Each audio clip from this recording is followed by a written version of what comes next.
నమస్కారం 99 టీవీకి స్వాగతం. జాతీయ మహిళా అధ్యక్షురాలు ఆవిడ, విశ్వ హిందూ రక్షా పరిషత్. ఆవిడ సైకాలజిస్ట్ అండ్ ఆధ్యాత్మికవేత్త. ఆవిడ గురించి చెప్పాలంటే ఆవిడ జర్నీ తెలుసుకోవాలి ఫస్ట్. సమాజ సేవకి తను నమ్మినటువంటి సిద్ధాంతాలనాలో, అందరినీ నడిపించే ధర్మ సాధనాలనాలో ఆవిడ కట్టుబడి ఉండి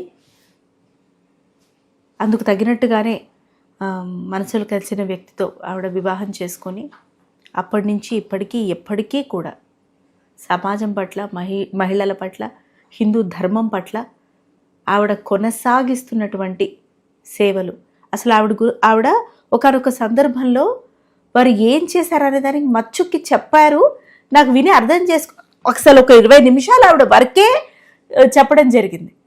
సో ఇలా సమాజాన్ని నడిపించే శక్తులు, అటువంటి ఒక శక్తి డాక్టర్ యమునా పాఠక్ గారు. నాకు మీ మొహం పర్సనల్ ఫేవరెట్ మేడం. నేను మీకు మెన్షన్ కూడా చేశాను.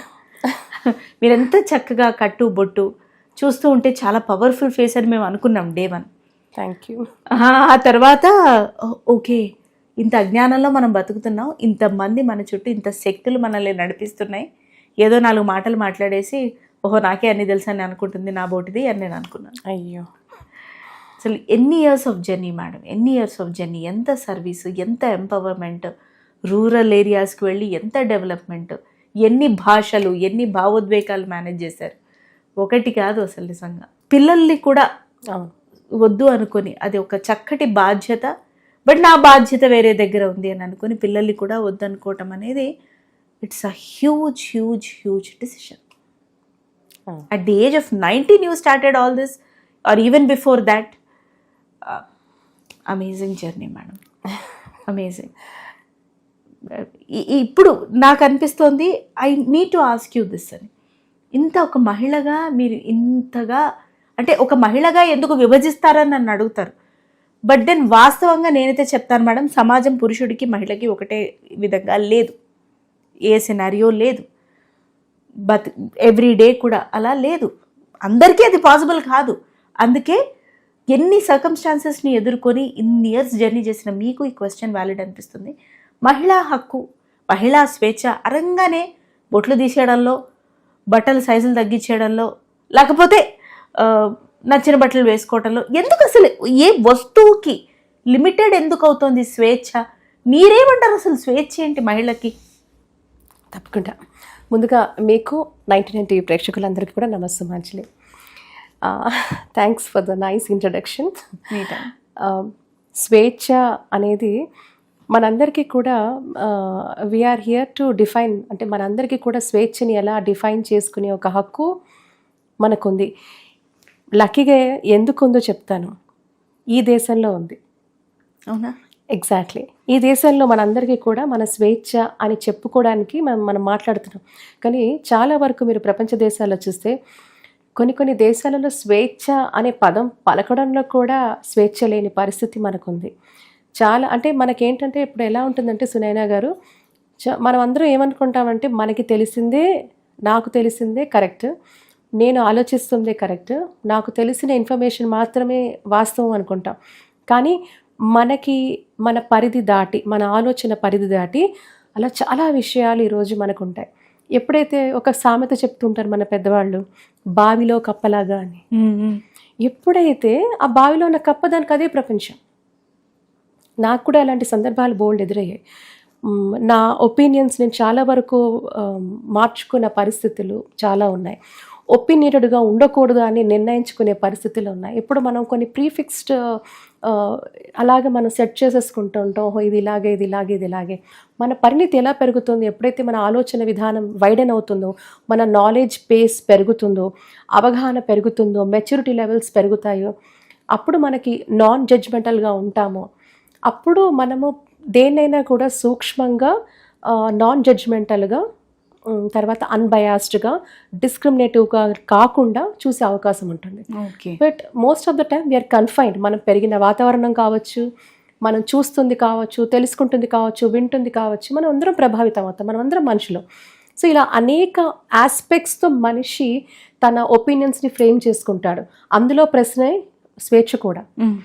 సో స్వేచ్ఛ నాకున్నది ఏంటంటే, నేను ఎప్పుడైతే ఇక్కడ ఉన్నానో స్వేచ్ఛ మన దేశంలో మనకి ఇలా స్వేచ్ఛ లేదేమో, మన ఇది స్వేచ్ఛ కాదు. బయటికి వెళ్ళిన తర్వాత అక్కడ ఏదో పెద్దగా స్వేచ్ఛ ఏదో ఉందని, that was my mind frame నా చిన్నప్పుడు. ఓకే. బట్ నా ఫస్ట్ విజిట్ 19 yearsకే నేను మన దేశాన్ని రిప్రజెంట్ చేశాను. సో అట్లా వెళ్ళినప్పుడు అనేక ఎక్స్పీరియన్సెస్లో నా మనసులో ఉన్న స్వేచ్ఛకు అర్థం చాలా వరకు కూడా మారిపోయింది. అంటే అది తెలుసుకోవచ్చా మేడం? ఖచ్చితంగా. స్వేచ్ఛ మనం ఏమనుకుంటాం, ఆడవాళ్ళు ఇక్కడ మాత్రమే ఒక నెరేటివ్ని మన బుర్రలో పాతేశారు. భారతదేశంలో స్త్రీకి స్వేచ్ఛ లేదు. అయ్యో, అయితే మరి బయట ఉన్న అనేక మంది స్త్రీమూర్తులకు స్వేచ్ఛ ఉందా అని అనుకుంటాం మనం ఇక్కడ. ఎగ్జాక్ట్ కదా. అలా వెళ్ళినప్పుడు అనేక సందర్భాలలో అక్కడున్న వ్యక్తులతో, అనేక ప్రొఫెషనల్స్ వాళ్ళతో ఇంటరాక్షన్ మాట్లాడే ఒక అవకాశం వచ్చినప్పుడు మాత్రం నాకేదైతే నా నమ్మకాన్ని ఉందో, నేను ఒకటేంటంటే ఏదైనా డేరింగ్గా అడగడం నాకు ఇష్టం, క్వశ్చన్ చేస్తాను. అలాంటి సందర్భాలలో స్వేచ్ఛకి నిర్వచనమే మారిపోయింది. సో కేవలం ఇక్కడే కాదు, స్వేచ్ఛ మన డెఫినేషన్ బయట దేశాల్లో కూడా ఆడవాళ్ళు ఉన్న వాళ్ళ స్థితిగతులు, వాళ్ళ ఆలోచనలు, వాళ్ళు కట్టుదిట్టాలు, ఇవన్నీ కూడా ప్రతి దగ్గర కూడా ఉంది. సో స్వేచ్ఛకు మనం ఎంతైతే అనుకుంటున్నామో అక్కడ కూడా అన్ని కట్టుబాట్లు ఉన్నాయి, అలాంటి పరిస్థితులు ఉన్నాయి, ఆంక్షలు ఉన్నాయి. కాకపోతే ఇంత విస్తృతంగా మన దగ్గర జరుగుతున్నంత విస్తృతంగా ఈ చర్చలన్నీ బయట పెద్దగా జరగవండి. Reason being madam, social media ఉంది, రెస్ట్రిక్షన్, ఇట్ ఈస్ రెస్ట్రిక్టెడ్. అంటే ఆ దేశ సంస్కృతికి సంబంధించి కావచ్చు, లేకపోతే కల్చర్ కావచ్చు, అది కల్చరు, దేశము, ఇలాంటి అన్ని ఆస్పెక్ట్స్లో కూడా కొన్ని దేశాలలో మీరు మాట్లాడే అధికారం కూడా మీకు లేదు. అసలు మీరు స్వేచ్ఛ అనే మాట ఉచ్చరించడానికి కూడా అధికారం లేదు. సో లా ఆఫ్ ద ల్యాండే డిటర్మైన్ చేస్తుంది, లా ఆఫ్ ద ల్యాండే రూల్ చేస్తుంది. వెళ్ళండి, చైనాకి వెళ్ళండి, మీరు స్వేచ్ఛగా మీ స్వేచ్ఛతో నేను ఇలా మాట్లాడతాను, ఇలా చేస్తానంటే చైనా ఒప్పుకుంటుందా? మన పక్క దేశమే కదా, పొరుగు దేశమే కదా. Do you think there is freedom of speech in China? లేదు కదా. Go to middle east, freedom of speech ఉందా? దాదాపు 50 నుంచి 55 దేశాలు ఇస్లామిక్ లా పాటించే దేశాలలో మీరు ఏది పడితే అది మాట్లాడే అవకాశం ఉందంటారా? కొన్ని దేశాలలో అక్కడ ఆడవాళ్ళు కూడా మాట్లాడిన పరిస్థితుల్లో వాళ్ళకి ఎటువంటి స్థితి పట్టిందో మనం అందరం చూస్తూ ఉన్నాం. కొన్ని వీడియోసే వచ్చాయి, 1-2, దాని తర్వాత ఏ వీడియోస్ రాలేదు. సో స్వేచ్ఛ ఉంటే వచ్చేది. సో మనము స్వేచ్ఛని ఈరోజు మన దేశంలో స్వేచ్ఛ లేదనుకుంటున్నాం. నిజంగా నాకు తెలిసి అనేక సందర్భాలలో ఇన్ని ఖండాలలో, అటు ఆసియా కావచ్చు, ఆఫ్రికా కావచ్చు, ఆస్ట్రేలియా కావచ్చు, మిడిల్ ఈస్ట్ కావచ్చు, ఇన్ని ఖండాలలో పనిచేసినప్పుడు, ఐరోపా కావచ్చు, వెళ్ళి మాట్లాడుతున్నప్పుడు చాలా వరకు కూడా మనం చూస్తున్న దానికి, విన్నదానికి, జరుగుతున్న వాటికి పొంతన ఉండే పరిస్థితే లేదు. సో కాబట్టి అవన్నిటిని ఏవో చూసేసి మనం ఏదో ఇక్కడ మనం దాన్ని అప్లై చేయడం అనేది కరెక్ట్ కాదు. సో మనము పుట్టినది, పెరిగినది, మన వాతావరణం, మన సంస్కృతి నిజంగా కూడా మనం ఖచ్చితంగా గర్వపడాల్సిందే. ఈ దేశవాసులుగా, భారతీయులుగా మనం ముందు భారతీయ తత్వం అంటేనే స్వేచ్ఛతో పూర్తిగా కూడా స్వేచ్ఛ మనకుంది. కానీ స్వేచ్ఛ ఉన్న చోట కట్టుబాట్లు కూడా ఉంటే కట్టుదిట్టంగా కూడా ఉండాల్సిన అవసరం ఉంది. ఎలా మేడం, ఎలా? చిన్నప్పుడు ఒక ఉదాహరణ చెప్తాను. మా అమ్మగారి దగ్గర, మా అమ్మగారు చాలా, మా పేరెంట్స్ చాలా కూడా వాళ్ళు మాకు స్వేచ్ఛనిచ్చేవాళ్ళు. పిల్లలు ఇలా ఉండాలి, ఇలా చేయాలని. ఆ స్వేచ్ఛనిచ్చే ముందు ఒక పని చెప్పేవాళ్ళు, ఏంటంటే ఇది మంచి, ఇది చెడు అని చెప్పేసేవాళ్ళు. అది కథల రూపంలో కావచ్చు, మారల్ పోలీసింగ్ అనండి, చిన్న కథలు కావచ్చు. నాన్న ఇగో ఇలాంటి సంఘటనలు మన జీవితంలో ఎదురవుతాయి, అప్పుడు మంచి దారిది, చెడు దారిది. ఆ మారల్ పోలీసింగ్ అనేది చెప్పేసి మంచిది చెడుని చెప్పిన తర్వాత పూర్తి ఫ్రీడమ్ ఇచ్చారు. సో మనకి అప్పుడు మన అందుబాటులో ఏముంది, మనం ఏదైనా చేయొచ్చు, ఎలాగైనా ఉండొచ్చు, ఎలాగైనా ప్రవర్తించవచ్చు. కానీ నా తల్లిగారు నా మీద పెట్టుకున్న ఒక నమ్మకం, నేను బ్రీచ్ చేయకూడదు అని డిసైడ్ అయిపోయాను. ఒకవేళ పొరపాటున చిన్నగా ఏదన్నా చప్పు అందరం చేస్తూ ఉంటాం కదా, అలా చేసినా నిరభ్యంతరంగా కూడా వచ్చి భయం లేకుండా అమ్మా ఇది చేశాను అని చెప్పిన రోజే నాకు అక్కడ వాల్యూ ఉంది. సో అలా అనేక సందర్భాలలో నా చిన్నతనం నుంచి ఈ రోజు వరకు కూడా నేను ఏది చేసినా మా అమ్మగారికి చెప్పేదాన్ని. నా మొదటి స్నేహితురాలు, నా గైడ్, నా మెంటార్, నా అన్నీ ఎవ్రీథింగ్ అమ్మ. ఎప్పుడైతే నా తల్లి తండ్రి కాకుండా మిగతా వాళ్ళు ఎవరు నన్ను రైట్గా గైడ్ చేయలేరు. నా పట్ల ప్రేమ ఇష్టం, ఒకవేళ మనల్ని కోపగించుకున్నా కూడా మన మీద ప్రేమతోనే వాళ్ళు మనల్ని కరెక్ట్ చేయడానికి చేసుకునే ప్రయత్నం తప్పించి, అలాంటి పరిస్థితిలో నేను ఏమన్నా పొరపాట్లు చేసినా అది కరెక్ట్ చేసే ఒక గైడింగ్ ప్రిన్సిపల్ ఎవరు నా లైఫ్లో అంటే మన పేరెంట్సే. అది మనం ముందు నమ్మాలి. వీళ్ళు కూడా పిల్లలకు స్వేచ్ఛ ఇవ్వాలి. ఆ స్వేచ్ఛ ఇచ్చినప్పుడు వాళ్ళు కూడా వాళ్ళని నమ్మాలి. ఎప్పుడైతే ఈ బాండ్ అండర్స్టాండింగ్ ఉంటుందో ఆ స్వేచ్ఛకి అర్థం పరమార్థం ఉంది. అనేక సందర్భాలలో మనం అందరం టీనేజర్స్గా కూడా ఇన్ఫ్లుయెన్స్ అవుతూ ఉంటాం. అవును, అడోల్సెంట్ ఏజ్లో ఇలా ఉండాలి అలా ఉండాలి. అమ్మ ఎప్పుడు ఆంక్షలు పెట్టేది కాదు. కాకపోతే ఒకటి అనుకునేది, నీ అంతటా నువ్వు తెలుసుకోవాలి అందులో మంచి ఏంటో చెడేంటో. సో ఆ ఆపర్చునిటీ ఆ ఇది ఎప్పుడూ ఉంటుంది. సో స్వేచ్ఛ మనం ఎలా డిఫైన్ చేసుకుంటాం అనే దాని మీద ఇప్పుడు దుస్తులు అంటారా, ఐ థింక్ ప్రతి ఒక్కరూ ఆ ఏజ్ నుంచి పాస్ అవుతారు. మనకి ఎవరైనా మరి ఇప్పుడు ఎక్కువగా ఉంది సామాజిక మాధ్యమ ఇన్ఫ్లుయెన్స్. అప్పటికి తక్కువగా ఉన్నప్పటికీ కూడా అప్పట్లో చాలా వరకు కూడా ఇలా ఉండాలి, ఇలా కనపడాలి, బ్యూటీ ప్యాజెంట్స్, చాలా మంది ఆడపిల్లలు ఫ్యాషన్ మీద వెళ్తూ ఉంటారు. లేకపోతే ఫ్యాషనబుల్గా ఉండాలి, అందంగా ఉండాలి, ఆ హీరోయిన్ లాగా ఉండాలి, ఆ మోడల్ లాగా ఉండాలి. ఇది సర్వసాధారణంగా నాకు తెలిసి ప్రతి ఒక్కరికి అలాంటి ఫీలింగ్ కలుగుతుంది. ఆ స్టార్డమ్ ప్రతి ఒక్కరు కూడా ఇలా ఉండాలి, ఇలా జరగాలి. ఇప్పుడు సోషల్ మీడియా ప్లాట్ఫామ్లో everybody has at opportunity to వాళ్ళ ఒక టాలెంట్ చూపించడము, లేకపోతే వాళ్ళ ఫోకస్లో రావడము, లైమ్ లైట్లోకి రావడము, ఫేమ్, నేమ్, ఇవన్నీ కూడా. బట్ దాని వెనకుండే కష్ట నష్టాలు, బాధలు ఎలా ఉంటాయి అనేది తెలియదు. అప్పుడే పేరెంట్స్ వస్తారు. సో స్వేచ్ఛ అనేది చాలా, ఇట్స్ అ వెరీ, ఎలా చెప్తాను నేను, ఇప్పుడు మీరు ఇందాక అన్నట్టుగా స్టార్టింగ్లో బట్టలుతోనో దీంతోనో స్వేచ్ఛ అంటే నేనైతే అది స్వేచ్ఛ కాదండి. బట్టలతోనే స్వేచ్ఛ అంటే చాలా సింపుల్ థింగ్. అది ఇట్స్ బియాండ్ దట్. ఉట్టి బట్టలు వేసుకుంటేనే మనకి స్వేచ్ఛ వచ్చేసిందంటే ఇంకేం కావాలి, ఇంకేం అక్కర్లా, బట్టలు ఒక్కటే. కానీ ఇట్స్ బియాండ్ దట్. స్వేచ్ఛ అనేది మన ఆలోచన, మన ఆచరణ, మనం చేసే ప్రతి పనిలో మనకు ఒక రెస్పెక్ట్, అది మనం సమర్థవంతంగా మన మీద నమ్మకం పక్కన వాళ్ళకు కూడా ఉండాలి. మనకి ఎవరైతే స్వేచ్ఛ డిఫైన్ చేస్తున్నారో మన మీద, మన పర్సనాలిటీ మీద, మనం చేసే ప్రతి పనిలో కూడా ఆ ఇండిపెండెన్స్ ఉండాలి, ఆ ఫ్రీడమ్ ఉండాలి, ఆ లిబర్టీ ఉండాలి. ఆ తర్వాత ఈ మనిషి పట్ల ఈ మనిషి ఏం చేసినా కూడా సమర్థవంతంగా డెలివర్ చేస్తారు అని ఒక కాన్ఫిడెన్స్ పక్కన వాళ్ళకు ఉండాలి. ఎప్పుడు ఉంటుంది ఇవంతా? ఇది అంతా ఈ ప్రాసెస్లోనే స్వేచ్ఛ అనేది. ఊరికే బట్టలతోనో బొట్టుతోనో, బొట్టు లేకపోవడంతోనో స్వేచ్ఛ అనేది కాదు. దీనికి ఉదాహరణ చెప్పాలి అంటే రాణి దుర్గావతి, ఓకే, లేకపోతే రాణి రుద్రమ్మ, ఝాన్సీకి రాణి, చెన్నమ్మ, ఇలా మీరు చెప్పుకుంటూ పోతే ఇలా అనేక మంది ఆడవాళ్ళు, ప్రిన్సెస్, రాణులు, మన దేశాన్ని పరిపాలించిన మహారాణులు. వాళ్ళ జీవితాలలో నేను ఒకనొక సందర్భంగా మొన్న మాట్లాడుతూ స్టూడెంట్స్తో చెప్తా ఉన్నాను. ఇదే మాట అడిగారు, స్వేచ్ఛ ఏంటి అని. చంటి బిడ్డలను అక్కున చేర్చుకొని ఆ బిడ్డలను కూడా చక్కగా కూడా తనలో భాగంగా ఆ బిడ్డను కూడా ఒంటి మీద గట్టిగా పట్టుకొని అక్కడ నుంచి వీరోచితంగా యుద్ధాలు చేసిన ఆడవాళ్ళు ఉన్నారు. తన పిల్లల్నే కాదు, తన రాజ్యంలో ఉన్న పిల్లల్ని కూడా కన్న పిల్లలుగా చూసుకొని సమర్థవంతమైన పాలన, ఇండిపెండెంట్ రూల్, ఎవరి ఇంటర్ఫిరెన్స్ లేకుండా తన చాకచక్యంతో, తన తెలివితేటలతో, తన సత్తాతో రాజ్యాన్ని కూడా సమర్థవంతంగా శత్రువుల నుంచి కాపాడి విజయాన్ని సాధించి కన్నబిడ్డల్లా రాజ్యాల్లో ఉన్న ప్రజల్ని కాపాడడంలో తన ఒక స్వేచ్ఛ, తన ఒక ఫ్రీడమ్, తన లిబర్టీని తను ప్రదర్శించింది అక్కడ. అది ఫ్రీడమే కదా. తన కట్టుబొట్టుతో పాటు తన కుటుంబానే కాదు, అటు రాజ్యాన్ని కూడా శత్రు దేశాల నుంచి కాపాడుతూ రాజ్యాన్ని సమర్థవంతంగా నడిపిస్తూ చక్కటి పరిపాలన, సుపరిపాలన ఇస్తూ చక్కటి వ్యక్తిత్వము, తన ఆలోచన, తన ఆచరణ, తన స్వేచ్ఛని తను అనుకున్నది తన కుటుంబానికే కాదు తన రాజ్యంలో కూడా చేయడమే కదా స్వేచ్ఛ అంటే.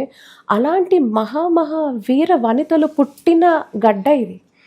వాళ్ళు స్వేచ్ఛగానే ఉన్నారు. వారికి ఏ ఆంక్షలు ఉన్నాయి? వాళ్ళు ప్రదర్శించారు. వాళ్ళకి ఇచ్చిన స్వేచ్ఛని, వాళ్ళకు వచ్చిన అవకాశాన్ని ఎంత సద్వినియోగం చేసుకున్నారు. కుటుంబానికే కాదు, కుటుంబానికే పరిమితం అవ్వలేదు, తన రాజ్యానికి కూడా విస్తరించారు రాజ్యాలని. ఇది కదా ఫ్రీడమ్ అంటే. పర్సనాలిటీ అండి. Freedom is all about your personality.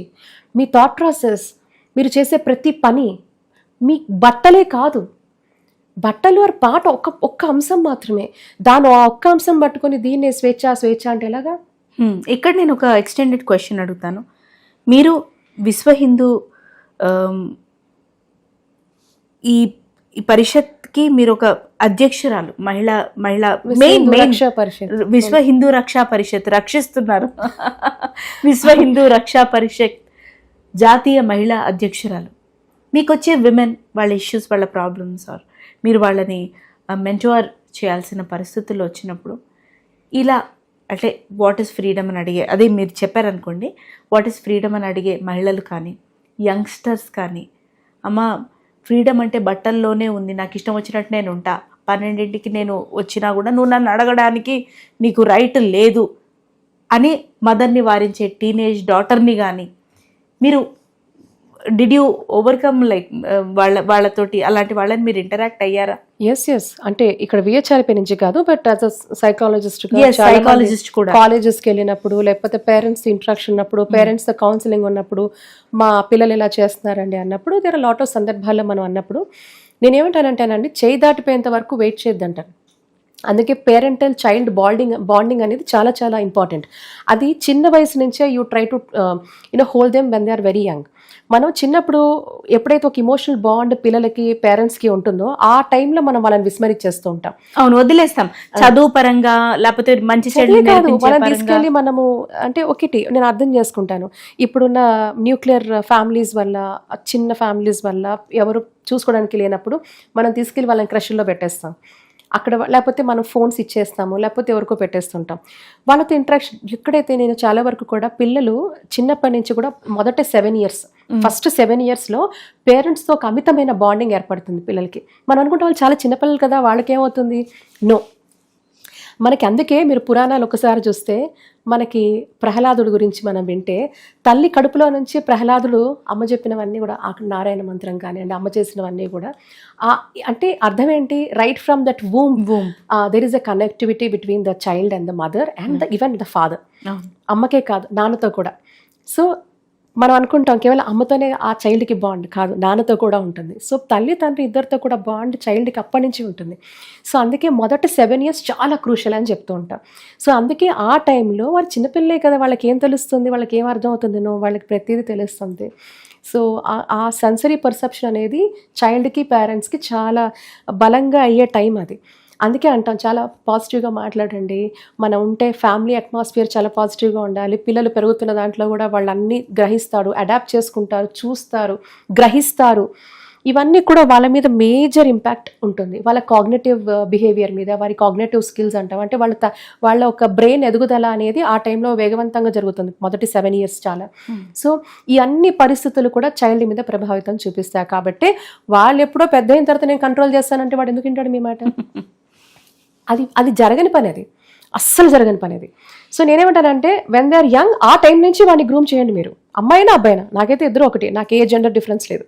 So ఆ ఇద్దరిని మీరు, పిల్లలు అమ్మాయిలైనా అబ్బాయిలైనా, మీరు ఆ టైం నుంచి వాడిని గ్రూమ్ చేయడం వల్ల వాళ్ళు ప్రాపర్ హెల్దీ రిలేషన్ ఉన్న ఏ పేరెంట్ చైల్డ్కి మాత్రం ఇటువంటి అంశాలు ఎప్పుడూ ఉండవు. మీరు అట్లా హెల్దీ ఫ్యామిలీని కూడా చూసారా? ఎస్, బోల్డ్ అని.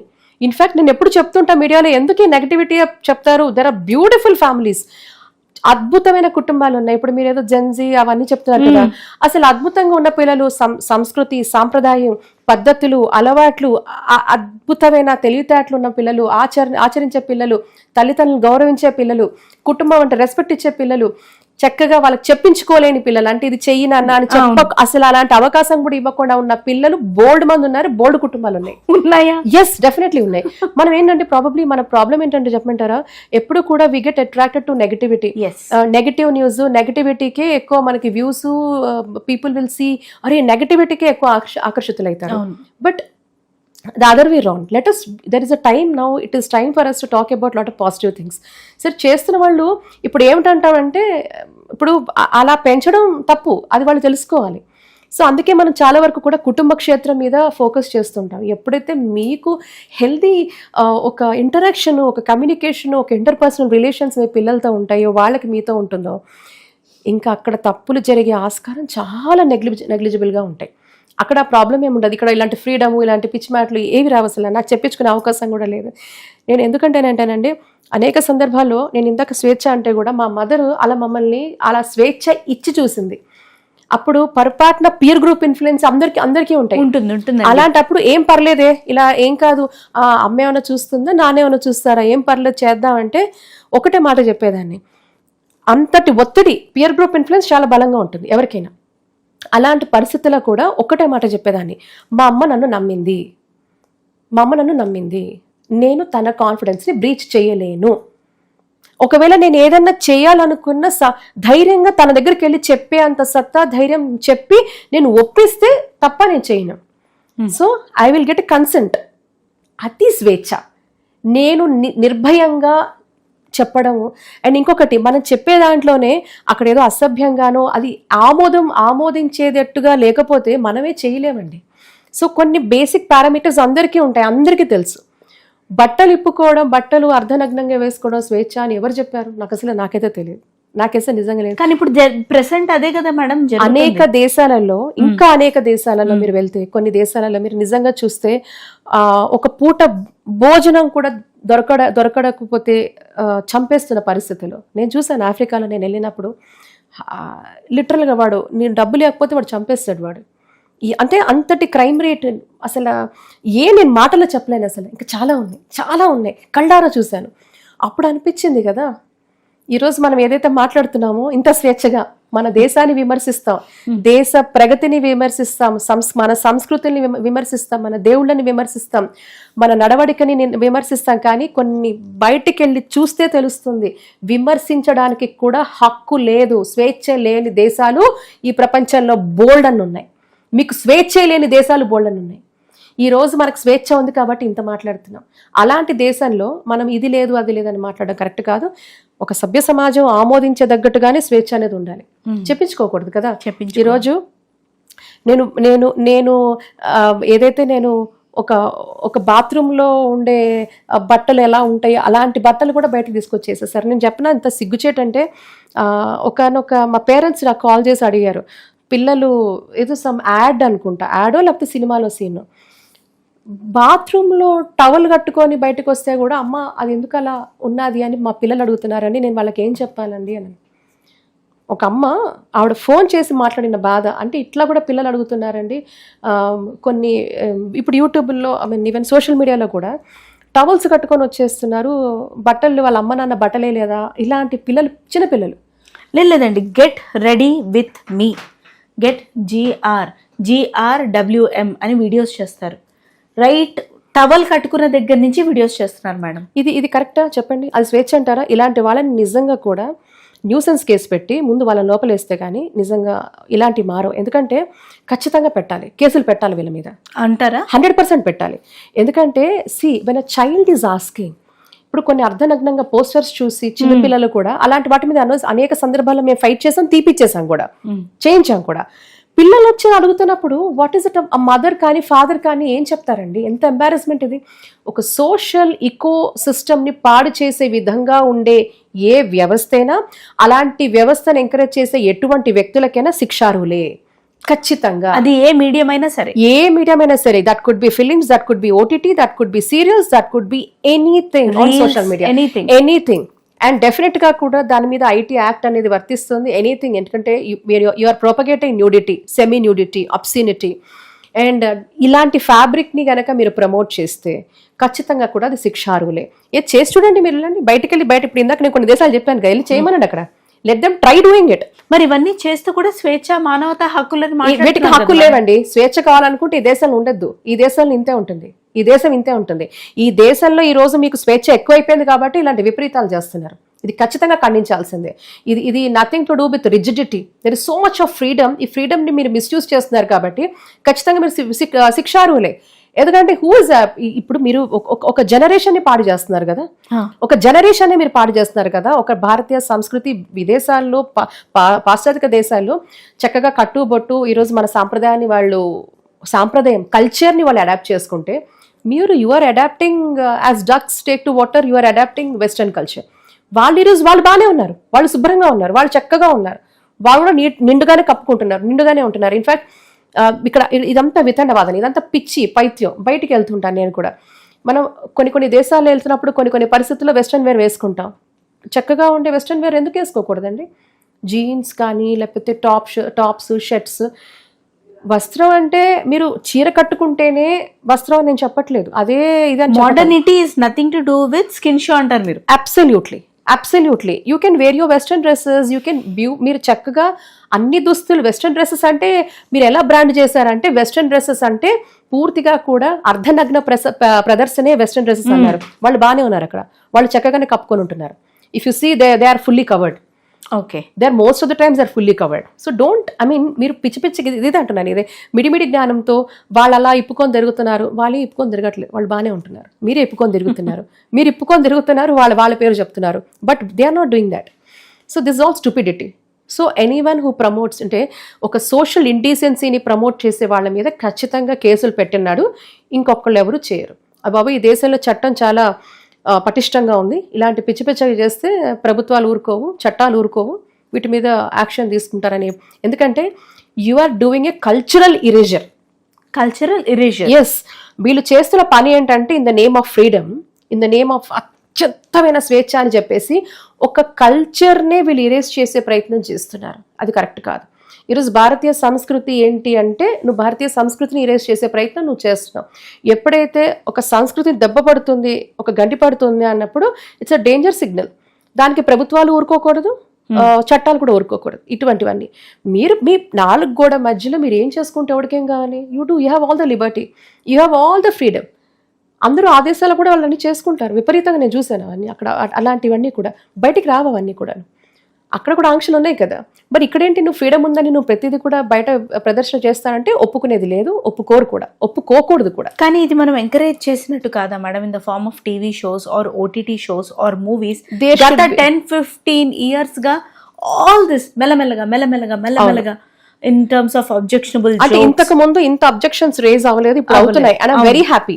I think irrespective of political parties, irrespective of cultural organisations, అంటే మతపరమైన సంస్థలే కాకుండా, రాజకీయ పార్టీలని కాకుండా, అన్నిటికీ అతీతంగా ఇప్పుడు వీళ్ళందరి బేస్ భారతీయ తత్వమే. ఎవరున్నా కూడా ఇర్రెస్పెక్ట్ ఆఫ్ ఎనీబడి. ఓకే, సో ఈ భారతీయ తత్వాన్ని వాళ్ళు ప్రొటెక్ట్ చేసే ఎవరైనా కూడా, మనకేంటంటే కల్చరల్ ఇరేజర్ జరుగుతోంది కాబట్టి in the name of modernity or in the name of ఇవన్నీ కూడా, ఇది జరగకుండా చూడాల్సిన బాధ్యత ప్రతి ఒక్కరి మీద ఉంది. సో ఈ రోజు అన్నిటికీ అతీతంగా పీపుల్ షుడ్ కమ్ ఫార్వర్డ్, సే ఇది మన భారతీయ తత్వం, మనకు ఒక లిమిట్స్ ఉన్నాయి, ఇంత ఉన్నాయి, ఇలాగే ప్రవర్తించండి. మీ పర్సనల్ లైఫ్లో మీరు ఏం చేసుకునేవాడికి అవసరం లేదు. మీరు బహిర్గతంగా బయటకు వచ్చేటప్పుడు మాత్రం ఒళ్ళు దగ్గర పెట్టుకొని ఉండాల్సిందే. మీ ఒళ్ళు కూడా మీరు దగ్గర పెట్టుకోవాలి, మీ మాట దగ్గర పెట్టుకోవాలి, అన్ని దగ్గర పెట్టుకొని ఉండాలి, ఖచ్చితంగా ఉండాల్సిందే. ఓకే, ఇక్కడ ఈ మాటకి ఈ మధ్యనే అసెంబ్లీ సాక్షిగా ఒక మాట, అది సందర్భం ఏదైనా కావచ్చు, when rape is inevitable lie down and enjoy అనే మాట సోషల్ మీడియాలో. అలా అన్నవాడిని ముందు చెప్పు తీసుకొట్టాలి. అది ఎవరైనా సరే ఈ మాట ఎవరన్నారో, మీరు ఇప్పుడు అన్న మాటని, అది ఎవరన్నా కూడా సంస్కారహీనులు వాళ్ళు, అంతే. వాళ్ళని ప్రజలు ఎలా ఎన్నుకున్నారో, ప్రజలే మరీ ముఖ్యంగా 50% ఆఫ్ ఓటర్స్ ఆడవాళ్ళు. వీళ్ళకి అర్థం కాదు ఏంటంటే, ఈరోజు అంతా యథేచ్ఛగా ఆడవాళ్ళ గురించి మాట్లాడే వీళ్ళందరూ కూడా 50% మహిళలు గనక తిరగబడితే, 50% మహిళా ఓటర్లు గనక మాకు, అందుకే అనాలి, మహిళల్లో చైతన్యం వస్తేనే అడుగుతారు. అధిక సంఖ్యలో ఉన్న ప్రజలు ఏదైతే ఆకాంక్షిస్తారో అప్పుడే వాళ్ళ కోరికలు నెరవేరుతాయి, వాళ్ళు అనుకున్న చట్టాలు వస్తాయి, వాళ్ళు అనుకున్న పాలకులు వస్తారు. అనుకున్న పాలకులు వస్తేనే, సమర్థవంతమైన పాలకులు వస్తేనే ఇలాంటివన్నీ కూడా మారుతాయి చట్టాలు. 50% ఉన్న మహిళా ఓటర్లు ఎందుకు అడగరు? ఎలక్షన్లు వస్తాయి, ఎందుకు మాట్లాడరు? భయం మేడం. దేనికి భయం? భయం అనేది మన డిఎన్ఏలో లేదు సునీల గారు. ఇందాక మీతో అన్నాను, చెప్తున్నారు కదా మేడం, అందరినీ యాక్సెప్ట్ చేయండి, సమధర్మాన్ని యాక్సెప్ట్ చేయండి, పక్క ధర్మాల్ని కూడా సమంగా చూడండి. ఇలా అంతా ఎందుకు ఇంత మిక్స్డ్ స్టేట్మెంట్స్ ని?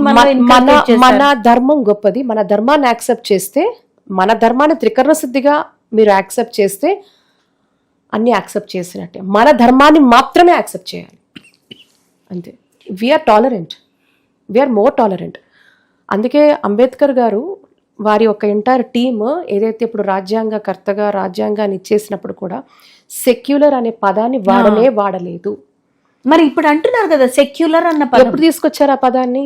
ఎమర్జెన్సీలో అప్పుడు ఎవరి నేతృత్వంలో, భారతదేశం ఎవరి నేతృత్వంలో అప్పుడు జరిగిన ఎమర్జెన్సీలో ఎవరు ఆ దేశాన్ని అప్పుడు ఎవరు పాలిస్తున్నారు మన దేశాన్ని అందరికీ తెలిసిందే. అప్పుడు తీసుకొచ్చిన పదాలు సెక్యులరిజం అని. ఎస్. సో ఏదైతే ప్రజాస్వామ్య విధి విధానాల్లో మరి ఎందుకు పెట్టలేదు? భారతీయ తత్వం అంటేనే వీఆర్ సెక్యులర్. అందరినీ హక్కున చేర్చుకునే ఒక గొప్ప నేచరు ఈ సనాతన హైందవ ధర్మాన్ని పాటించే భారతీయులకు ఉంది.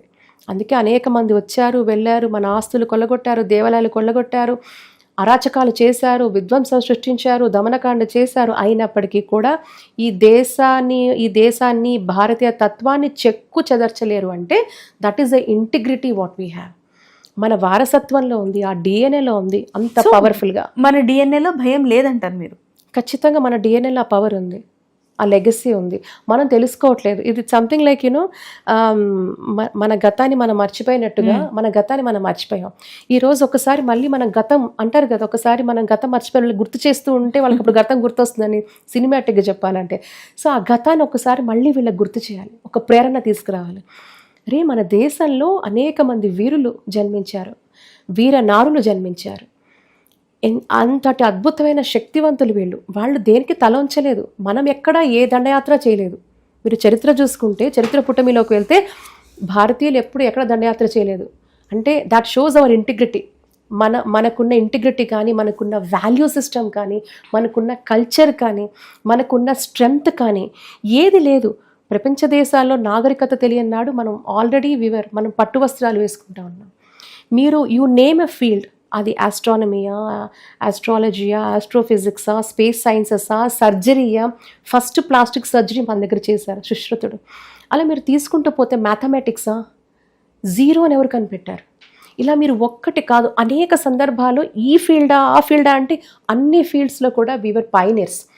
ఉద్దండలు, సైంటిస్టులు, మేధావులు అలాంటి వాళ్ళు మన దేశంలో జన్మించున్నారు అనాదిగా. మీరు చూస్తూ ఉంటే ప్రీ వేదిక్ టైం నుంచి ఇండిపెండెన్స్ వరకు కూడా అనేక మంది మహిళలు గొప్ప గొప్ప పాత్రలు పోషించారు. ఇలా అనేక సందర్భాలలో అసలు భారతదేశంలో సనాతన హిందూ ధర్మంలో ఆడవాళ్ళు అసలు వాయిస్లెస్ అన్నారు. ఎవరు చెప్పారు? They are full of voice, they are the powerful voice. దానికి నేను అదే అంటున్నాను, మనకి దేశ స్వాతంత్రం వచ్చిన తర్వాత మన విద్యా విధానాలు ఎవరి చేతిలో ఉన్నాయి? దానికి ముందు 200 సంవత్సరాలు బ్రిటిష్ వాడు, 200 సంవత్సరాలు సక్సెస్ఫుల్గా దే ట్రై టు ఇరేజ్ మన కల్చర్ని, మన హిస్టరీని మన బుర్రల్లోంచి. 200 సంవత్సరాలు అంటే అట్ అన్ యావరేజ్ మనిషి లైఫ్ 70 years అనుకోండి, 70 నుంచి 80 అనుకోండి. అలా అనుకున్నా కూడా ఒక 3 తరాలకి సంబంధించి 3 జనరేషన్స్ని అక్కడున్న నాలెడ్జ్, విజ్డము, ఏదైతే ఇంటర్ జనరేషన్లుగా వెళ్ళాల్సిన అంత సంపద, నాలెడ్జ్ ఇంక్లూడింగ్ నాలెడ్జ్, ఆ పరంపరని వాడు బ్రేక్ చేశాడు.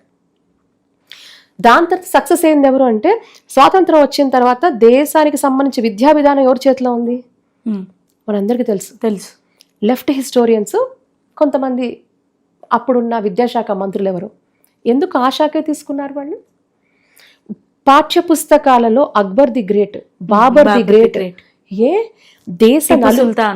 దేశ ఎవరైతే కూడా భారతీయ సంపదను కొల్లగొట్టారో, అరాచకాలు సృష్టించారో వాళ్ళని గ్రేట్ అని రాశారు. మనకు సంబంధించిన ఎంతమంది వీరులు, వీర నారుల గురించి ఎక్కడైనా మాట్లాడారా? అంటే వాళ్ళు బ్రేక్ చేస్తుంది ఏంటి? మనకున్న ఆ ఇంటెలెక్ట్ కనెక్ట్, ఆ నాలెడ్జ్ బేస్, దీనంతా కూడా కట్ చేయడంలో బ్రిటిష్ వాడు సక్సెస్ అయినాడు వాడు. At the same time independence తర్వాత మన విద్యా విధానాల్లో అసలు మన చరిత్రే తెలియకుండా చేశారు, మన గొప్పతనమే మనకు తెలియకుండా చేశారు, మన తాత ముత్తాతలు ఎంత పెద్ద అచీవర్సో మనకు తెలియకుండా చేశారు. అండ్ స్లోగా పాయిజన్ చేసింది ఏంటి అంటే క్యాస్ట్, రిలీజను, ఇది అతి ఇటువంటి భేదభావాలన్నీ కూడా మనలో ఫీడ్ చేశారు. హిందూ సమాజాన్ని విచ్ఛిన్నం చేసే ప్రయత్నాలన్నిట్లో కూడా వాళ్ళు సక్సెస్ఫుల్గా ప్లాంట్ చేసేసారు, విత్తనాలు వేసేసి వదిలేశారు. ఈరోజు తర్వాత మనలో మనం కొట్టుకొని చావండ్రా మీరు అని వాడు డివైడ్ అండ్ రూల్ చేసిపోయినాడు. ఆ డివిజన్ అనేది ఈ రోజు వరకు జరుగుతుంది. అంటే వాళ్ళు చేసిన ఒక విష బీజం ఏదైతే నాటారో ఆ రోజు, ఈ రోజు కూడా మన భావజాలం, లేకపోతే మీరు నేను స్వేచ్ఛ గురించి మాట్లాడుకునే పరిస్థితి ఉంటుందా? ఇలా మనకి సంబంధించిన ఆడవాళ్ళు కావచ్చు, మగవాళ్ళు కావచ్చు, ఈరోజు దరిద్రంగా బయటకు వచ్చి సోషల్ మీడియాలో కొట్టుకునే పరిస్థితి ఉంటుందా? ఉంటుందా? ఈ దౌర్భాగ్యం ఎందుకు వచ్చింది? ఈ దౌర్భాగ్యం ఎందుకు వచ్చింది? మనకి మన వారసత్వ సంపద తెలియదు, నాలెడ్జ్ లేక, షియర్ నాలెడ్జ్ గా మరి ఏమనాలి? ఆడవాళ్ళకి ఫ్రీడమ్ లేదని ఎవరు చెప్పారండి? బట్టల గురించి మనం ఈరోజు మాడుకుంటున్నాం. అరే బట్టలు పక్కన పెట్టండి, ఉతికి ఆరేసారు ఎవరైనా కూడా దేశం జోలికి వస్తే, ఉతికి ఆరేసారు బట్టలు ఉతికి ఆరేసినట్టుగా ఆరేసారు ఆ రోజు. అవును, ఒకవేళ అదే ఫ్రీడమ్ ఉంటే రీసెంట్ గా న్యూ ఇయర్ లో సో కాల్డ్ మెట్రోపాలిటన్ సిటీస్ లో ఎవరిని ఆడవాళ్ళని ఇంటికి తీసుకెళ్తున్నారో కూడా తెలియనంత తాగడం, ఊగడం, పడిపోవడం స్వేచ్ఛ. సునైనా గారు, బట్టలు అర్ధనగ్నంగా వేసుకోవడం స్వేచ్ఛ అంటారా? ఎంత సిగ్గుచేటి రోజు ఇది, సిగ్గుచేటే. అండ్ సభ్య సమాజం ఆమోదించలేనిది ఇదంతా ఏంటంట. నేను మనందరికీ స్పేస్ ఉంది, పర్సనల్ స్పేస్ ఉంది. పర్సనల్ స్పేస్ తీసుకొచ్చి నేను పబ్లిక్ స్పేస్లో వాడతానంటే ఎట్లాగా? నా పర్సనల్ స్పేస్ని తీసుకొచ్చి అంతర్గతంగా నేను దాచుకోవాల్సిన విషయాలు నేను పబ్లిక్ స్పేస్లో పెట్టేస్తాను అంటే దీన్ని స్వేచ్ఛ అంటారండి? యూఆర్ మిస్యూజింగ్, మీ యొక్క ఫ్రీడమ్ని మీరు మిస్యూజ్ చేస్తున్నట్టే, అండ్ మిస్లీడ్ చేస్తున్నారు. మిస్యూజ్, మిస్లీడ్ ఖచ్చితంగా. You're diverting the young minds. చిన్న పిల్లలు తెలియదు వాళ్ళకి. ఆ అమ్మని చూడాల్సిన పిల్లలు కూడా ఈరోజు అమ్మా అని చూస్తున్నారు. ఏంటది? చిన్నపిల్లలకి అమ్మతత్వమే తెలియాలి, వాళ్ళని అమ్మగానే చూడాలి. ఆ పిల్లలు కూడా ఈరోజు పిచ్చిగా ప్రవర్తిస్తున్నారంటే 14-year బాయ్ రేపింగ్ ఏంటండి? వాడు జువెనైల్ దీని కింద క్రైమ్. వాడికి ఏం తెలుసు రేప్ అంటే? వాడిని అడిగాడు, ఇదే సినిమాని నేను ఇదే సీన్ని, రేప్ సీన్ని ఇన్నిసార్లు చూసి ఒక 7 years పాపని వాడు రేప్ చేశాడు, 6 ఏళ్ల పాపని రేప్ చేశాడు. NCRB రిపోర్ట్స్, లైక్ పోలీస్ ఇన్వెస్టిగేషన్లో నువ్వు ఎందుకు రేప్ చేసావు అంటే వాడు రేప్ అంటే వాడికి తెలియదు. వాడికి 13-year బాయ్, 14-year బాయ్కి వాడికి రేప్ అంటే తెలియదు. But that fellow committed crime, assault అనే గర్ల్, ఫిజికల్ అసాల్ట్ అనే గర్ల్. ఎందుకు అంటే ఆ సినిమా చూసి నేను చేశాను అన్నాడు. వాడు చూసి రిపీటెడ్గా చూసి, ఏంటి ఆ సినిమాలో ఉన్న సీన్ చూసి వాడు ప్రభావితమై వాడు చేస్తున్నాడు. ఎందుకు మాట్లాడుకుంటున్నామంటే ఈరోజు విన్నదానికంటే చూసిన దానికి ప్రభావితం అవుతాం మనము. కాబట్టి ఇన్ని అఫెన్సెస్, ఇవన్నీ కూడా అఫెన్సెసే. వాడు మద్యం తాగుతాడు, మాదక ద్రవ్యాలు తీసుకుంటాడు, ఇటువంటి సీన్స్ చూస్తాడు. ఆ సీన్లో చూపించే ఆడవాళ్ళని వీళ్ళు ఏం చేయలేరు, వాళ్ళ జోలికి రాలేరు. కానీ ఇంకెవరో ఉంటారు అక్కడ స్కేప్ గోట్, వాళ్ళ మీద అత్యాచారం చేస్తారు. ప్రేరణ వీళ్ళే ప్రేరణ. వాళ్ళని ఏం చేయలేరు కదా. హై సెక్యూరిటీ జోన్లో ఉంటారు వీళ్ళు, బాడీ గార్డులు వాళ్ళు ఎవరో ఉంటారు కదా, వాళ్ళంతా ఎస్కాట్స్ ఉంటారు. వీళ్ళ జోలికి రాళ్ళు, వాళ్ళు చేయలేరు కదా. బట్ మీరు చేస్తున్న అఫెన్స్ని మీరు అఫెన్సివ్ చేస్తున్నారు, మీరు ఒక క్రైమ్ని సృష్టిస్తున్నారు. ఇది ఖచ్చితంగా చెప్తాను నేనైతే. Whatever you are showing all that nonsense, ఇంకొకళ్ళు పిల్లలు ప్రభావితం అవుతున్నారు, టీనేజర్స్ ప్రభావితం అవుతున్నాడు. వాడు అది చూస్తున్నాడు. వాడు చూసినప్పుడు వాడికి జరిగిన ఆ ప్రేరణ వాడు నెగిటివ్గా తీసుకొని వాడు is raping some other girl. నువ్వు ఇప్పుకుంటున్నావు కాబట్టి ఇంకొక కప్పుకున్న అమ్మాయిని వాడు రేప్ చేస్తున్నాడు. నువ్వు ఇప్పుకుంటున్నావు కాబట్టి. కప్పుకున్న అమ్మాయిల్ని రేప్ చేస్తున్నారు, కప్పుకున్న అమ్మాయిలు రేప్ చేస్తున్నారు అంటే ఇప్పుకున్న అమ్మాయిలు చూపిస్తున్నారు కాబట్టి కప్పుకున్న అమ్మాయిలు రేప్ చేస్తున్నారు. ఇది వాస్తవం. There are so many such. You go talk to juveniles. ఆ పిల్లల్లో కమిట్ చేసిన క్రైమ్ పిల్లల్లో మీరు అడగండి, వాడు ఏం చెప్తాడో మీరు ఆశ్చర్యపోతారు. మీరు ఎంత ఆశ్చర్యపోతారంటే అంత సివియర్ డ్యామేజ్ వీళ్ళు చేస్తున్నారు. మానసికంగా వీళ్ళ మైండ్ని కలుషితం చేస్తున్నారు. So what you're talking? Just non sense. నేను ఇలాగే చేస్తా అంటే తాట తీస్తా అని కూడా ప్రభుత్వాలు చెప్పాలి. నేను ఇలాగే చేస్తాము అంటే ప్రభుత్వాలు తాట తీస్తా అని చెప్పాలి.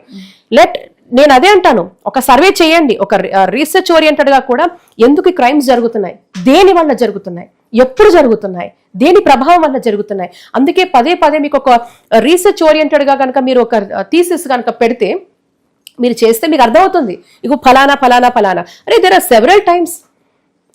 ఇప్పుడు చూడండి ఎంతమంది HIV పాజిటివ్ కేసెస్ వస్తున్నాయి కార్పొరేట్స్ లో వస్తున్నాయి. సెక్షువల్లీ ట్రాన్స్మిటెడ్ ఇన్ఫెక్షన్స్ ఎంతమందికి వస్తున్నాయి చెప్పండి. మద్యం మత్తులో ఇందాక అన్నారు 31st నైట్ వాడు ఎక్కడో తీసుకెళ్తున్నాడు, ఎవరింటికి వెళ్తున్నాం.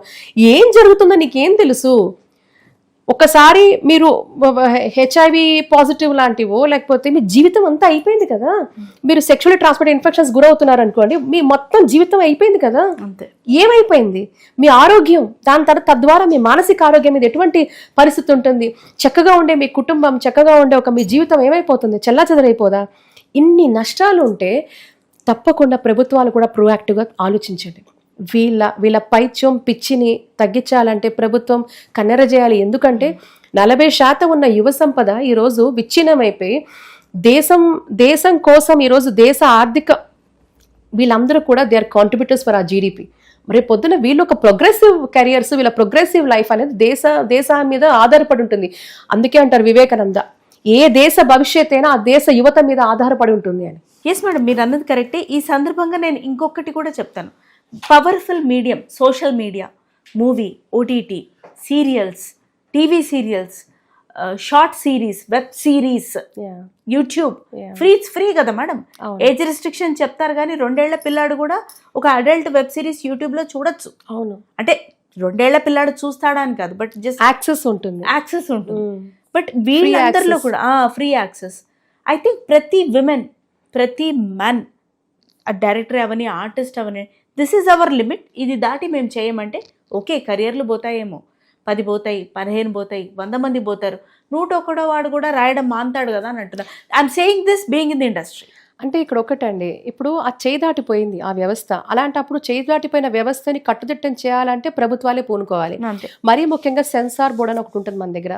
ఆ సెన్సార్ బోర్డులో నిజంగా ఎవరు ఉంటారో నాకు తెలియదు. పూర్తిగా కూడా రాజకీయ ప్రభావితమైన వ్యక్తులే ఇక్కడ కనపడతారు మనకి. ఇట్స్ ఆల్ పొలిటికల్గా రికమెండేషన్స్ వచ్చే వాళ్ళు చాలా మంది ఉంటారు.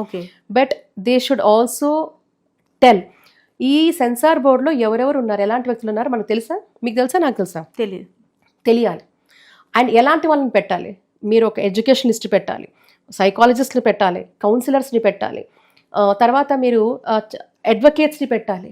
ఇలాంటి వాళ్ళని పూర్తిగా కూడా ఈ పరిజ్ఞానం ఉన్న వాళ్ళందరినీ కూడా అలాంటి ఒక ఇంటలెక్చువల్ బేస్ ఉన్న వాళ్ళని పెట్టాలి తప్పించి మీ పార్టీలో ఏ పార్టీ అయినా సరే వీ వాంట్ టు అకామిడేట్ అని చేయకూడదండి. సెన్సార్ బోర్డ్ ఇస్ చాలా పెద్ద, అది చాలా దానికి బాధ్యతమైన పోస్ట్.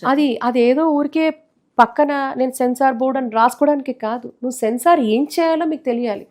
సినిమాలో 100 కట్లు ఉంటే సినిమా మొత్తం కట్లుంటే తీసిపడేయండి, భయం వస్తుంది వాడికి. అది తీసేవాడికి భయం వస్తుంది. చేయాల్సింది ఎవరు? వాళ్ళు చేయాలి. ఎవరి పని వాళ్ళు చేస్తేనే భయం ఉంటుంది. ఇప్పుడు వచ్చే అమ్మాయి హీరోయిన్ కావచ్చు, లేకపోతే ఇంకోళ్ళు కావచ్చు, ఇంకోళ్ళు వాళ్ళని మనం మానండి అంటే అది వాళ్ళు డిమాండ్ చేస్తున్నారు కాబట్టి వాళ్ళ అవసరమో ఇది. అంటే అక్కడ ఉండే ఆంక్షలు, అక్కడ ఉండే దానికంటే కూడా సిస్టమే సరిగ్గా ఉందనుకోండి, ప్రభుత్వాలే సరిగ్గా ఉన్నాయనుకోండి, ప్రభుత్వాల ఆధీనంలో ఉన్న ఈ సెన్సార్ బోర్డ్స్. ఇంకొకటి, ఫిల్మ్స్కే మనం సెన్సార్ బోర్డ్ చూస్తున్నాం, ఓటీటీస్కి ఎక్కడ ఉంది? ఎంత దారుణం అసలు, ఎంత విపరీతాలు. సెన్సార్ బోర్డ్ ఓటీటీకి ఎలా ఉంది? ఎలా ఓటీటీకి ఎందుకు వెళ్తున్నాయి? ఎందుకు సెన్సార్కి ఒక్కటి లేకుండా ఓటీటీలు వస్తున్నాయి చెప్పండి. సీరియల్స్లో మాటలు చూడండి, ఆడవాళ్ళు అంటే విలన్స్గా చూపించేస్తున్నారు. అసలు అమ్మతనంతో ఉండే ఆడవాళ్ళని విలన్స్గా చూపిస్తున్నారు. ఎలా? అయ్యో, ఆ మధ్యకాలం అయితే 2-3 హత్యలు కూడా చేసినవి ఆ సీరియల్స్ చూసే చేశారని కూడా చెప్పారు. ఇదే టీవీలో కూర్చొని నేను మాట్లాడాను. అవును మేడం. ఏంటి అంటే ఆ సీరియల్లో అలా భర్తను చంపింది అని అలాగే చేసి అదే ప్రేరణ. ఎంత అండి దారుణం. వీళ్ళకి కూడా ఖచ్చితంగా సెన్సార్ ఉండాలి, సీరియల్స్కి ఉండాలి, ఓటీటీ ప్లాట్ఫామ్స్ మీద ఉండాలి, సోషల్ మీడియా ప్లాట్ఫామ్స్ మీద ఉండాలి. మీరు చూడండి, బయట దేశాలలో ఒక్క అడల్ట్ కంటెంట్ కానీ సీన్ కానీ పెట్టండి, మీరు వ్యూ చేయలేరు బయట. Your mobile is restricted, your usage of social media is restricted బయట దేశాలలో. Yes, try doing it in China తో they have their own stuff, they don't access all this Gmail and all that. వాళ్ళదే మీరు చూడండి, చైనాలో ఉందా? ఎందుకు మాట్లాడరు? You don't talk about why you don't raise your voice. అరే చైనాలో ఎందుకు లేదు, ఈ దేశాల్లో ఎందుకు లేదు, ఆ దేశాల్లో ఎందుకు లేదు? మ్యాక్సిమం కంట్రీస్లో దర్ ఇస్ రిస్ట్రిక్షన్ ఉన్నది. మన దగ్గర ఆస్ట్రేలియా మొన్నటికి మొన్న బ్యాన్ చేసింది. ఏంటి, పిల్లలు 16 ఏళ్ల వరకు వాళ్ళు ఇన్స్టా వాడకూడదు అనేది ఏదో నియమం పెట్టింది. ఈవెన్ ఆస్ట్రేలియా పెట్టింది. మనం ఎందుకు పెట్టలేకపోతున్నాం? నియంత్రణ ఉండాలి, ఖచ్చితంగా ఉండాలి. ఈరోజు మన యువత నిర్వీర్యం అయిపోతే ఈ దేశం అంటేనే ఆ దేశంలో ఉండే ప్రజలు, అందులో మేజర్ పార్ట్ 40% యువ సంపద. ఇంకా ప్రపంచ దేశాల్లో ఏ దేశాల్లో ఇంత సంపద లేదు. మన సంపద అంటున్నాను, ఆ సంపదని ఇలా కోల్పోదామా మనం? చెప్పండి.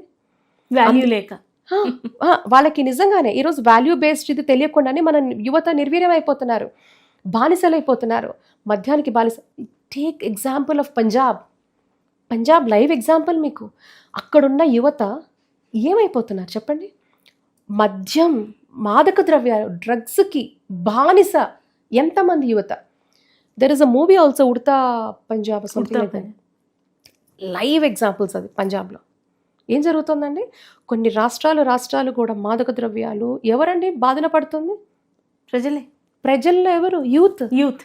మన యూత్ నిర్వీర్యం అయిపోతే ఈ దేశ పరిస్థితి ఏంటని అడుగుతాను. ఇది ఒక థ్రెట్ అంటున్నాను నేను. నో ఫ్యూచర్ అట్ ఆల్ కదా మేడం. ఇంటర్నల్గా మన దేశంలో ఉన్న యువతని, పిల్లల్ని కలుషితం చేయడం, వాళ్ళని తప్పుదారి పట్టించడం, వాళ్ళకి అనేక వ్యసనాల వైపు మళ్లించడం, ఇది కూడా ఇట్స్ ఎ ప్లాట్. సో ఇవన్నీ మనం ఎంకరేజ్ చేయకూడదు. కొన్ని దేశాలలో గేమ్సే లేవండి. వాళ్ళు ఆ పక్క దేశాల్లో తయారు చేసిన గేమ్స్ మన పిల్లలు వాడుతున్నారు, విరివిగా ఆడుతున్నారు, అగ్రెసివ్ గా. పిల్లలు ఆత్మహత్యలు చేసుకున్నారు గేమ్స్ ఆపేస్తే. అవును. ఆ గేమ్స్ చేసిన వాళ్ళ బిహేవియర్లో ఒక రకమైన క్రూరత్వమైన బిహేవియర్ స్టార్ట్ అవుతుంది. ఇంతమంది ఇంత నష్టం మనకు చేకూరుస్తున్నారు. ఇది ప్రభుత్వాలు ఈజీగా తీసుకోకూడదు. అసలు దీని మీద కాన్సన్ట్రేట్ చేయాలి. ఈ రిఫార్మ్స్ చేయడం వల్ల యూసేజ్ ఆఫ్ సోషల్ మీడియాలో ఏ కంటెంట్ పెడుతున్నావు, ఏ స్కూల్లో ఎందుకు ఇంత విరివిగా. ఇది చేప కింద నీరులాగా మన దేశ యువతను, పిల్లల్ని నిర్వీర్యం చేసే ఒక ప్రయత్నం. ఇది కూడా ఒక వారే, గుర్తుపెట్టుకోండి. టెక్నాలజీ ముసుగులో, ఇటువంటి ముసుగులో ఇది ఒక యుద్ధమే. మీరు మెల్లగా ఒక తరాన్ని ఇరేస్ చేసేస్తున్నారు, అంతే కదా. ఈ తరం లేకపోతే ఇంకా మీకు ఎవరుంటారు? ఇది కూడా ఒక రకమైన ఇట్స్ అ వార్ అండి. ఖచ్చితంగా మీరు నిర్వీర్యం చేసేస్తున్నారు. ప్రొడక్టివ్గా ఉండే ఏజ్ గ్రూప్లో ఉన్న పిల్లలందరూ కూడా వ్యసనాల చుట్టూ బానిసలయ్యి క్రైమ్ యాక్టివిటీ పెంచుకుంటూ, క్రైమ్ వైపు ముందుకెళ్తూ, లేకపోతే హెల్త్ ఇష్యూస్తో హెల్త్ వైపు బారిన పడుతూ, జీవితాలను చిన్న వయసులోనే కోల్పోతూ, డిప్రెషన్లోకి వెళ్తూ, సూసైడ్స్ చేసుకుంటూ, లేకపోతే వాళ్ళు క్రైమ్కి వెళ్తూ అక్కడ మర్డర్స్ చేస్తూ ఇట్లా అయిపోతుందంటే ఈ దేశ యువత విచ్ఛిన్నం అయిపోతున్నారంటే తప్పకుండా ఇప్పుడు ప్రభుత్వాలు బాధ్యత తీసుకోవాలి. పార్టీలు పక్కన పెట్టండి, ఏ పార్టీ అయినా, ఎవరు రూలింగ్లో ఉన్నా, ఇది దేశ ఇంటిగ్రిటీకి సంబంధించిన విషయం. ఇది చిన్నగా తీసుకోవద్దు. ఇదేదో ఊరికే మనం కూర్చొని మీకు టైం లేక, మీకు పని లేక కాదు, నాకు పని లేక కాదు. వీ హ్యావ్ లాడ్ ఆఫ్, మనకు చాలా పనులు ఉన్నాయి. ఈరోజు దేశం మీద ఇష్టంతో, ప్రేమతో మన తోటి భారతీయుల్ని మనం కాపాడుకునే ఒక ప్రయత్నం మటుకి ఇందులో పెద్దగా చాలా ఆలోచించాల్సిందే. ఇంత జరుగుతుందా అంటే ఎస్, ఇదే పరిణామం, ఇదే జరుగుతుంది. ఎందుకంటే మీరు దేశ విదేశాలు చూసొచ్చి మాట్లాడుతున్న మనిషి మీరు కదా. ఖచ్చితంగా చూడండి, పక్క దేశాల్లో when we got train into humanitarian law, 2 ఏళ్ళు 3 ఏళ్ల పిల్లలకి వాడు ఆయుధాలు ఇస్తారు. ఒకటే చెప్తారు వాళ్ళు, ఇది నీ దేశం, ఈ పక్క దేశం నీ శత్రు దేశం. వాడు చెప్తాడు పక్కన, భారత్ నీ శత్రు దేశం అని చెప్తాడు వాడికి చిన్నగా. వాడికి అమ్మ పాలు పట్టరు. విషయం అది ద్వేషం అనే ఆలోచనలే పడతారు వాళ్ళకి. ద్వేషం, చంపేయాలి. చిన్న పిల్లలకి ఆయుధాలు ఇస్తారు. We have seen all this training programs in Australia. And పక్క దేశాల్లో, బంగ్లాదేశ్లో జరుగుతున్నటువంటి హింసకాండకి ఇదే ప్రేరణ అంటారా? వాళ్ళల్లో ఇదే నింపి పెంచారా? ఖచ్చితంగా అండి. విద్వేషం, కేవలం విద్వేషం అంతే, ఇంకేం లేదు. ఎందుకంటే బంగ్లాదేశ్ అనే ఒక దేశం పుట్టుకకు కారణం భారత్. ఈరోజు అక్కడ ఆ దేశం ఉంది అంటే అనేక రకమైన ఒడిదుడుకుల్లో వాళ్ళు పడిన హింస, వాళ్ళు పడిన బాధలకు వాళ్ళకి విముక్తి వచ్చింది అంటే దానికి కారణం భారత్ సహాయం వల్లే. ఆ రోజు వేల మంది మన జవాన్లు, మన సోల్జర్స్ రక్తాన్ని చిందించారు బంగ్లాదేశ్ విముక్తి కోసం. బంగ్లాదేశ్ అనే ఒక దేశం విముక్తి కోసం, అక్కడ ప్రజల కోసము, వాళ్ళ హితం కోసం మన సైనికుల రక్తాన్ని చిందిస్తే ఈరోజు మన హిందువుల రక్తాన్ని వాళ్ళు చిందిస్తున్నారు. అంటే కనీస కృతజ్ఞత భావన కూడా లేకుండా వాళ్ళు చేస్తున్న చర్య అదేమంటారు? ఈరోజు హిందూ కనబడి చంపేయండి. ఇప్పటి వరకు కూడా మీరు చూస్తూ ఉండే ఆల్మోస్ట్ 71 కేసెస్ మనం చూస్తూ ఉన్నాం 30 జిల్లాలలో, డిఫరెంట్ ప్లేసెస్లో. అన్రిపోర్టెడ్, యునైటెడ్ నేషన్స్ రిపోర్ట్ చేసిందే ఒక 2000 సంఘటనలని రిపోర్ట్ చేశారు. బట్ అది కూడా మీడియా కూడా అక్కడ అంత స్వేచ్ఛ ఏం లేదు. ఇంత సమాచారంతోనే అది చెప్పగలుగుతున్నారు. కానీ కొన్ని లక్షల అన్రిపోర్టెడ్ కేసెస్ మనం బంగ్లాదేశ్లో చూస్తూ ఉన్నాం. దీని గురించి నేను మాట్లాడితే ఎక్కడో ఉన్న బంగ్లాదేశ్లో ఉన్న యువత రెస్పాండ్ అవుతున్నారు నా సోషల్ మీడియాలో. మన వాళ్ళు మాట్లాడటల్లా, వాడు మాట్లాడుతున్నాడు అంటే వాడి విజిలెన్స్ ఎంత ఉంది చూడండి.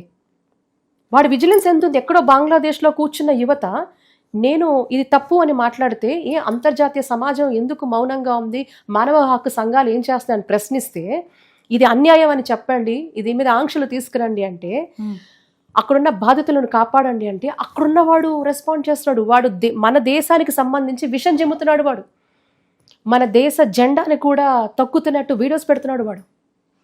అంటే వాడి యొక్క స్క్రూటినీ ఎలా ఉందో చూడండి మీరు.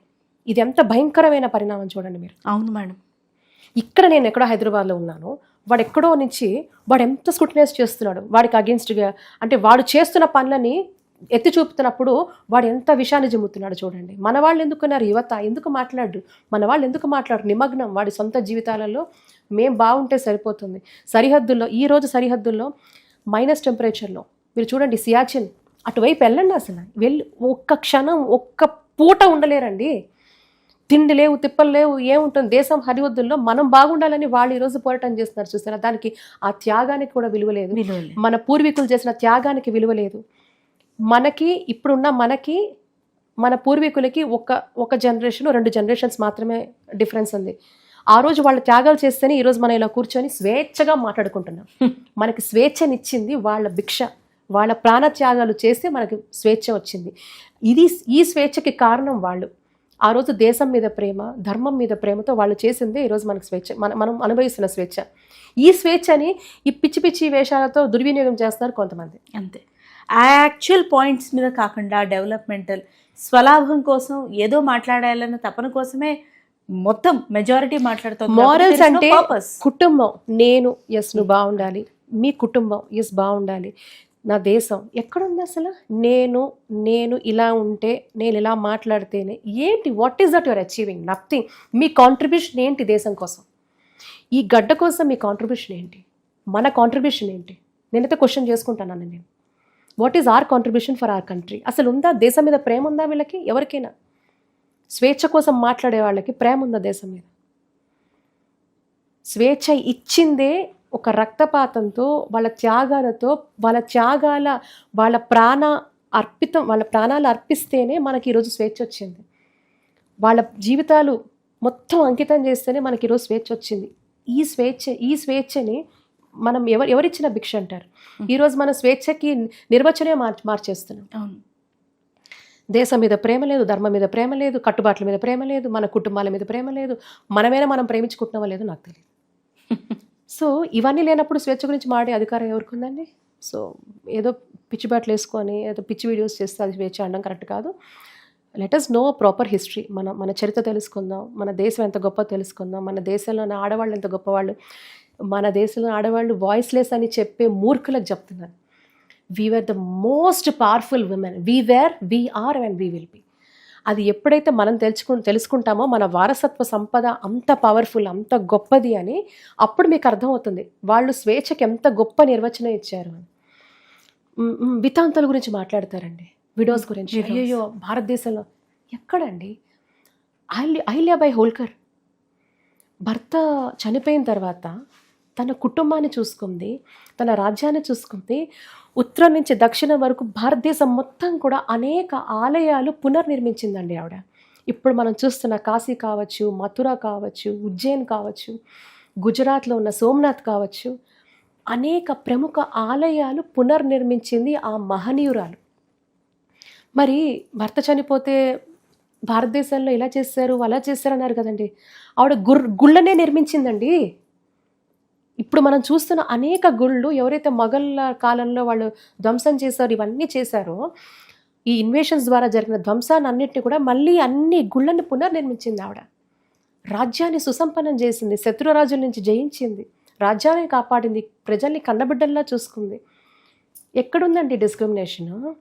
మన బుర్రలన్నీ నెగటివ్ నరేటివ్స్తో నింపేసి ఈ ధర్మంలో పుట్టిన ఆడవాళ్ళకి ఈ వేళాకోళం, హేళన. ఇంతమంది దేవుళ్ళు, అంతమంది దేవుళ్ళు, ఆ దేవుళ్ళు 3 కోట్ల దేవుళ్ళు, పప్పన్నం తినే వాళ్ళకి ఒక దేవుడు, పెరుగన్నం తినే వాళ్ళకి ఇంకో దేవుళ్ళు అని మాట్లాడడం. ప్రతి దగ్గర భగవంతుడు సర్వాంతర్యామి అని చెప్పే ఒక గొప్ప ధర్మం ఇది. నువ్వు పూజించకపోయినా నిన్ను శపించదు, నువ్వు పూజించినా ఏం చెప్పదు. నీ నడవడిక, మనము నిత్య జీవన విధానంలో కాలాలు మారినా, యుగాలు మారినా మనకు ఒకటే principle, live and let live. ఏది మంచిది, నువ్వు మంచి చేస్తే నువ్వు ఆ భగవంతుని చేరుకునే మార్గం నీకు సులభం అవుతుంది. నువ్వు చెడు కర్మలు చేస్తావా? చెడు అంటే పక్కనోడిని హింసించడం, బాధ పెట్టడం, రక్తపాతం చేయడం, అమానుషంగా ప్రవర్తించడం, దుర్భాషలాడడం, ఇలాంటి అనేక నెగిటివ్ క్వాలిటీస్ అన్నీ కూడా నిన్ను మళ్ళీ పతనంలో తోసేస్తుంది. ఇంతే కదా, ఇంతే చెప్పు. అంతే. నువ్వు ఇది చేయకపోతే ఇలా ఉంటావు, ఇలా చేయకపోతే నువ్వు చెప్పావు. కర్మ కర్మ కర్మ సిద్ధాంతం చెప్పింది. కర్మ సిద్ధాంతంలో నీకు భక్తి సిద్ధాంతం చెప్పింది, జ్ఞాన సిద్ధాంతం చెప్పింది. నాలెడ్జ్ ద్వారా నువ్వు భగవంతుని చేరుకోవచ్చు, భక్తి ద్వారా నువ్వు చేరచ్చు. లేదు నేను నా కర్మను అనుసరించే చేస్తానంటే సత్కర్మలు చేయని చెప్పింది. ఇంకేం చెప్పింది? There is no complication at all. ఎవరో ఏదో వాళ్ళ నచ్చింది రాస్తే మన ధర్మం ఏర్పడలేదు. మన ధర్మం ఎప్పుడు కూడా ఫిల్టర్ అవుతూనే వచ్చింది. యుగానికి తగినట్టుగా, కాలానికి తగినట్టుగా మన ఒక ధర్మం ఫిల్టర్ అవుతూనే వచ్చింది, అడాప్ట్ చేసుకుంటూ వస్తుంది కొత్తదనాన్ని. అందులో మంచిని ఇమిడుస్తూ ముందుకెళ్తుంది. అందుకే ఇన్ని వేల సంవత్సరాలైనా, లక్షల సంవత్సరాలైనా, వేల సంవత్సరాలైనా కూడా మన సివిలైజేషన్ ఇంకా ఉంటుంది. ఆచంద్ర తరార్కం ఉంటుంది. ఎందుకు ఉంటుంది అంటే విత్తండవాదన చేసే వాళ్ళకి చెప్తున్నాను. వై? There is freedom. ఇందులో స్వేచ్ఛ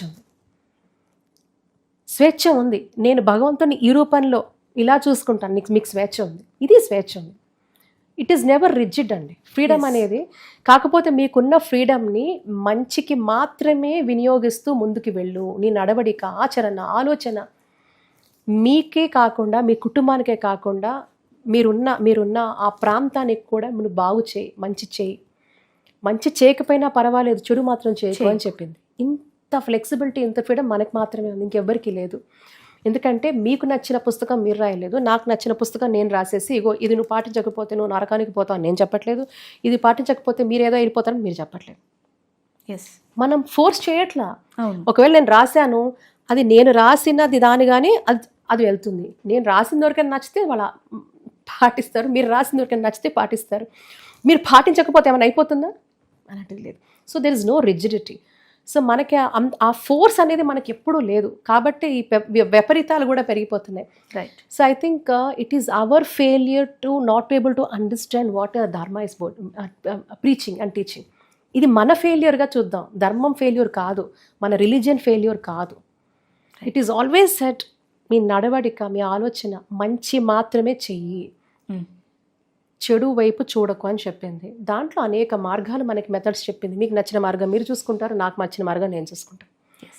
సో అది మాత్రమే తప్పించి ఇంకా మిగతాది ఏం లేదండి. సో విత్తండవాదన చేసే వాళ్ళకి చెప్పే మాటలు కూడా ఇది ఒక అనంతమైన సముద్రం. సముద్రం ఎదగలుగుతారా? ఆకాశం ఎంతవరకు ఉందో విస్తరణ చెప్పగలుగుతారా? వీళ్ళందరూ చెప్తారా? ఇంత విత్తండవాదన చేసేవాళ్ళు ఆకాశం గురించి చెప్పలేరు, సముద్రం ఎంత లోతుందో చెప్పలేరు. కానీ హైందవ ధర్మాన్ని మీద వేలెత్తి చూపే వాళ్ళకి నేను చెప్పేది ఇవన్నీ. కాబట్టి మంచి మాత్రమే ప్రబోధించే ఈ ధర్మాన్ని నమ్ముదాం, ఆచరిద్దాం. ఇందులో కాంప్లెక్సిటీస్ లేవు. There is so much of freedom. అది నీ మంచికి, మీ కుటుంబం మంచికి, సమాజం మంచికి చేసుకుంటూ ముందుకెళ్ళమంది. That's what we believe. Thank you ma'am. Let's this be a start of many more of our discussions to తప్పకుండా. థ్యాంక్ యూ యమునాజీ. నమస్తే.